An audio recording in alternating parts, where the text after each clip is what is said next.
Man, do you like podcasts? Well then, welcome to No Gimmicks Needed! So, what do you guys want to talk about? this is the Nerd Coalition. Enjoy the show.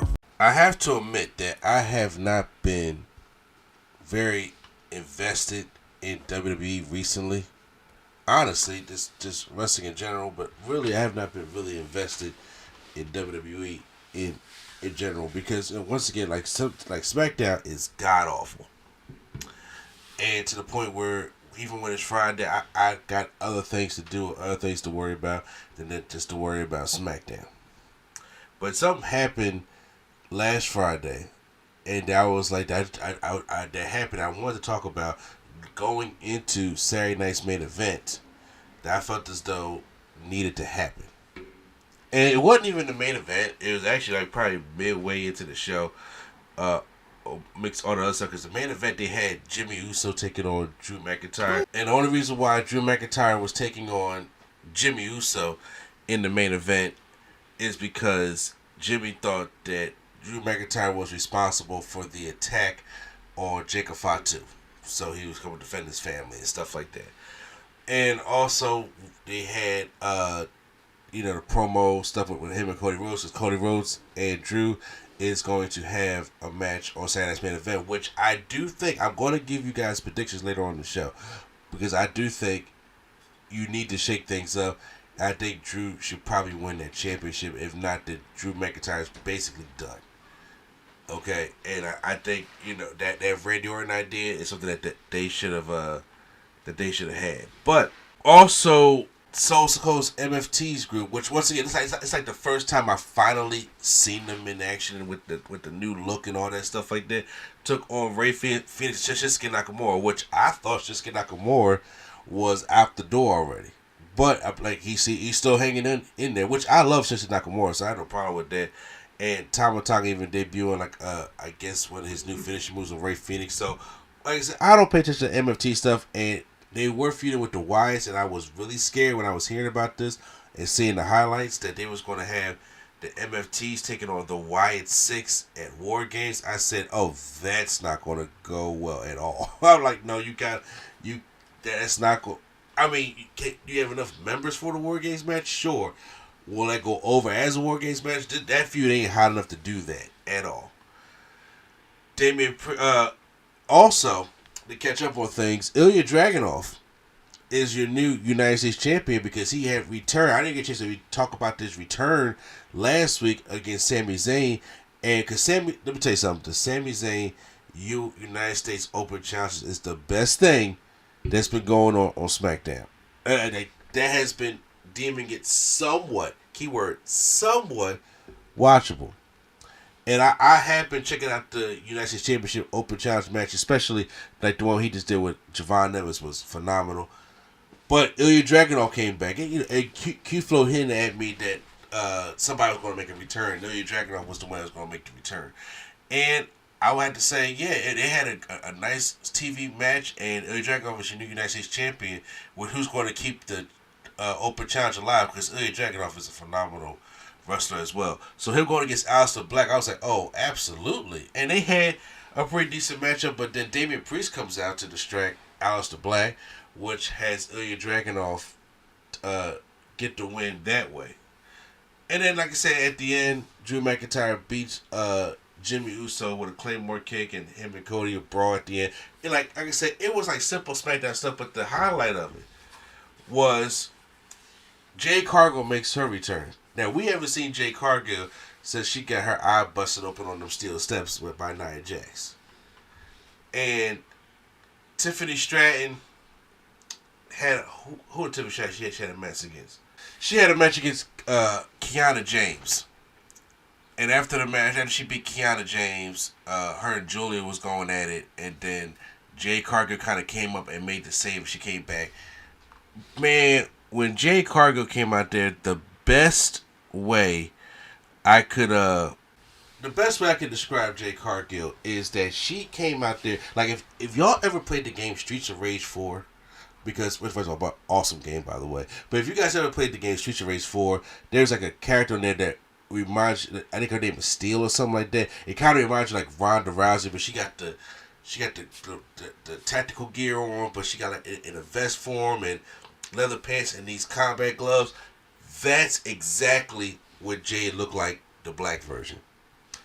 And she came out there, and I was just like, okay, well, she's fighting them all, but she's not staring down Tiffany Stratton. She's doing the typical, like, Tiffany, you should have seen this 5 blocks ago of what was coming. Because Nia Jax did the same thing to Alexa Bliss years ago, and so forth, so forth. When somebody about to turn heel, they start raising the hand of the champion, clapping, and telling the fans to play. I'm like, hey, yo, hey, she's pretty good. Like, stop that shit. Okay, we know what's coming. And I was like, are they really going to do it, though? Or are they going to make her look really fucking stupid? And then she turns heel on Tiffany Stratton.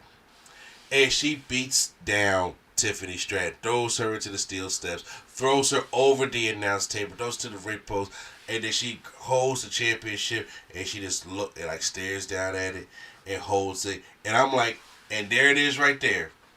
There it is right there. That's what needed to happen with Jade Cargill. Look, I love Jade Cargill. I love Jade Cargill back in AEW. And yes, granted that she needed work, and I'm glad that she has gotten the ropes and stuff like that.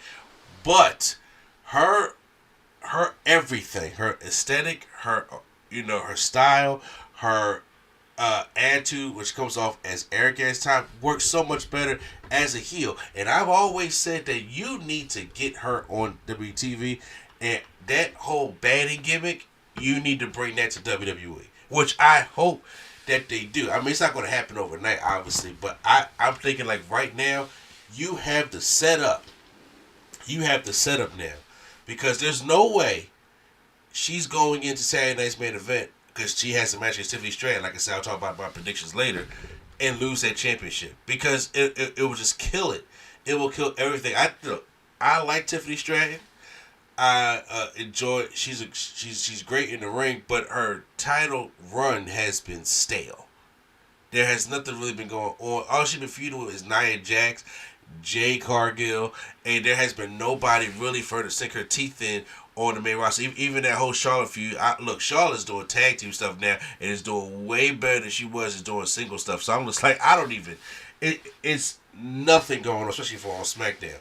But I'm like, if you take and put the title on Jade Cargill and let her just really get invested in that character, I really think you got something special there.